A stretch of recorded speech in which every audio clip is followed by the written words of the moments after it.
Vous pensez que le danger en mer s'éloigne avec l'arrivée des beaux jours? Que nous attendons tranquillement nos passagers, les doigts de pied en éventail dans le trampoline? Incendie, coup de vent, bateau qui dérive, bienvenue dans notre début de saison.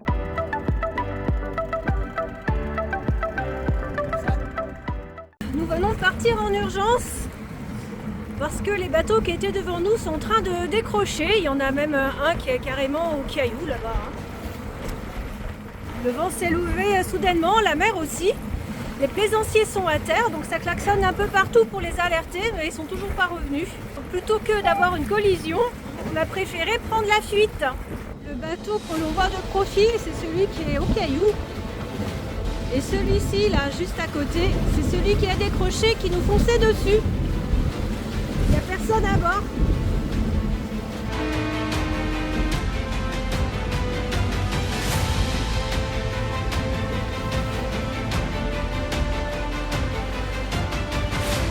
On avait une mer plate, une mer d'huile, et d'un coup, ça s'est agité. Alors évidemment, ceux qui sont partis avec une mer tranquille pépère n'ont peut-être pas mis cette chaîne. Mais finalement, ce mouillage tranquille, ça devient le piège. On va essayer de trouver plus serein.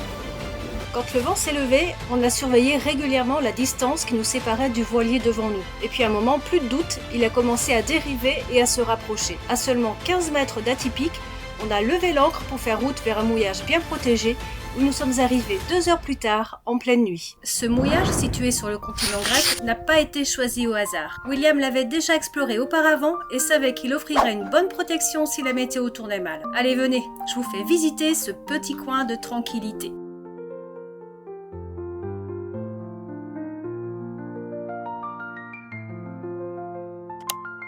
Mais ne croyez pas que l'attente avant l'arrivée de nos passagers se résume à profiter du paysage. Téléportons-nous au port où un autre événement, nous a donné quelques sueurs froides ou chaudes. Ça a été le branle-bas de combat avec les extincteurs.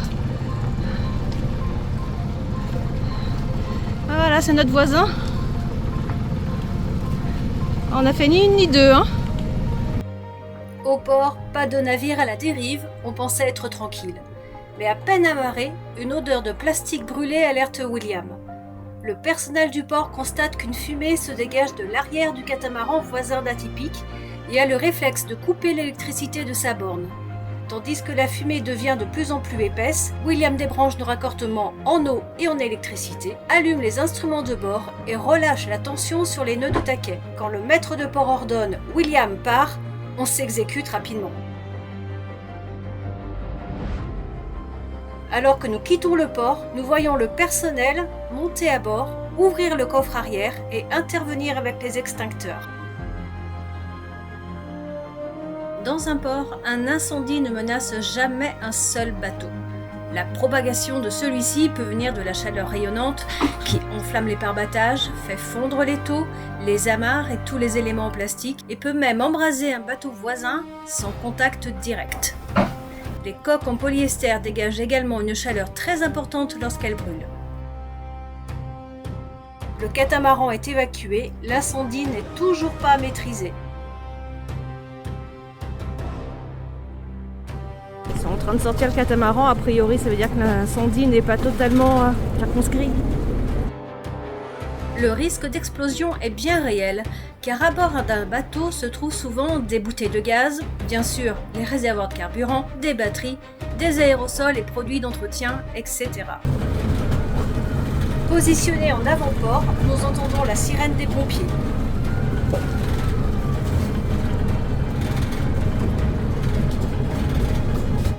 Si vous êtes navigateur, vous savez que nos bateaux sont reliés au quai par des prises de 120 volts. Et un court-circuit peut alimenter encore le départ de feu, provoquer des arcs électriques. C'est pourquoi le personnel du port a immédiatement coupé l'alimentation électrique à la borne. Et avec tout ça, je ne vous détaille pas les fumées qui sont toxiques et réduisent la visibilité. Si le bateau continue à brûler, les amarres peuvent aussi casser et le navire dériver en feu dans le port. C'est pourquoi les autorités cherchent souvent à sortir rapidement le navire incendié, comme nous le voyons. Quand le maître de port nous autorise à reprendre notre emplacement, nous voyons un petit peu le bateau-pompe des pompiers et ses canons à mousse. L'origine de l'incendie serait due au câble électrique des panneaux solaires. Ces derniers auraient fondu. notre flanc, nous avons la petite navette qui va venir récupérer le propriétaire. Parce que le feu a pris en son absence.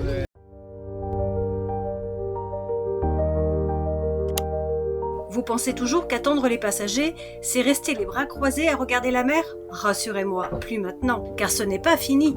Il nous reste un 3e épisode à vous raconter, et celui-là aussi nous a obligés à réagir rapidement. Nous sommes dans une baie bien connue des plaisanciers. La météo annonce une dégradation, mais en ce début d'après-midi, difficile d'y croire. C'est plutôt tempête de ciel bleu. Au mouillage, nous avons si chaud que nous allons nous baigner régulièrement dans une mer plate comme un lac. Et puis tout bascule. En quelques secondes, le ciel s'assombrit, le vent déboule, la mer se lève. Nos voisins de mouillage sont proches, certains commencent à prendre la fuite. Plutôt que de risquer une collision, un décrochage, une situation difficile à gérer où quelques minutes suffisent pour que tout devienne beaucoup plus compliqué, William préfère lever l'ancre et s'extraire de la zone. Moteur à pleine puissance, et malgré ça, Atypique avance à seulement 0,8 nœuds. William relèvera des rafales jusqu'à 45 nœuds. Regardez les creux, l'agitation des vagues, incroyable.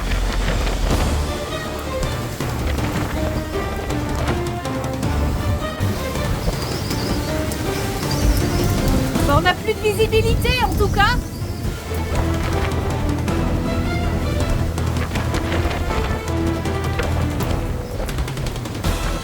Oh là là, mais il va basculer là.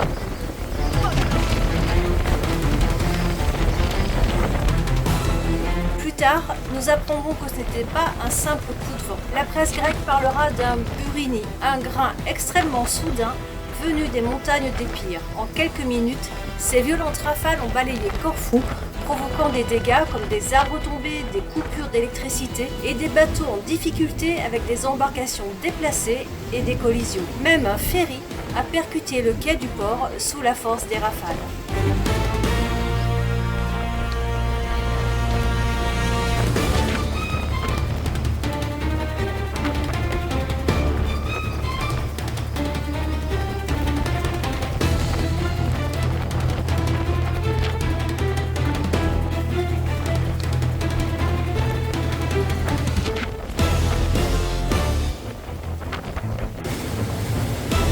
Il y a l'ombre qui ballotte.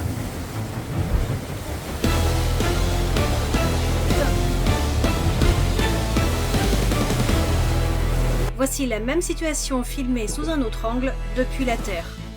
Vous vous doutez bien qu'à bord, c'est aussi devenu le bazar. Tout ce qui n'était pas fixé glissait de droite à gauche et inversement. J'ai donc sécurisé ce qui pouvait l'être. Direction le lavabo ou l'évier pour tout ce qui se baladait. J'ai coupé le gaz, abandonné ma cuisine en cours, puis verrouillé les blocs casseroles. Après ces 3 épisodes, une chose est sûre, attendre nos croisiéristes n'aura pas été de tout repos. Heureusement, le temps des imprévus allait laisser place à un tout autre moment que nous attendions avec impatience, l'arrivée de nos passagers à bord d'Atypique pour leur croisière privée. En ce début de saison, nous avons fait découvrir quelques-uns des plus beaux joyaux de la mer Ionienne. Les îles de Paxos et d'Antipaxos, Corfou bien sûr, mais aussi le continent grec lors de certaines escales. Notre philosophie est simple, proposer une croisière privée qui s'adapte à ceux qui sont à bord. Sur Atypique, aucune croisière ne ressemble à une autre. Chaque itinéraire se construit avec nos passagers au fil de leurs envies pour une expérience vraiment unique. Le meilleur moyen de vous raconter une croisière à bord d'Atypique, c'est de laisser la parole à ceux qui l'ont vécu. Voici quelques impressions de nos passagers. Ah bah non, j'ai jamais baigné de toute ma vie 3 fois à 3 endroits différents une matinée. Plus une visite de grade. Plein de bonnes surprises. Or, effectivement, nager dehors, c'est ça, cette liberté en fait aussi, mouillage, nature, contact avec la mer. Et puis il y a autre chose, quelque chose. Je m'attendais pas à ça. Ça a été mais vraiment au-delà aussi de toutes mes espérances. Bah, tant mieux. Parce que je les ai vus encore plus heureux que ce que j'imaginais. Non, mais... Merci maman, merci skipper. C'était un vrai conte de fées sur mer. Vous l'avez vu, ce début d'été n'a pas été de tout repos. Des moments de tension au moment de partage, nos journées sont riches d'émotions. Et dans quelques jours, nous quitterons la Grèce. On vous raconte tout la semaine prochaine. À bientôt!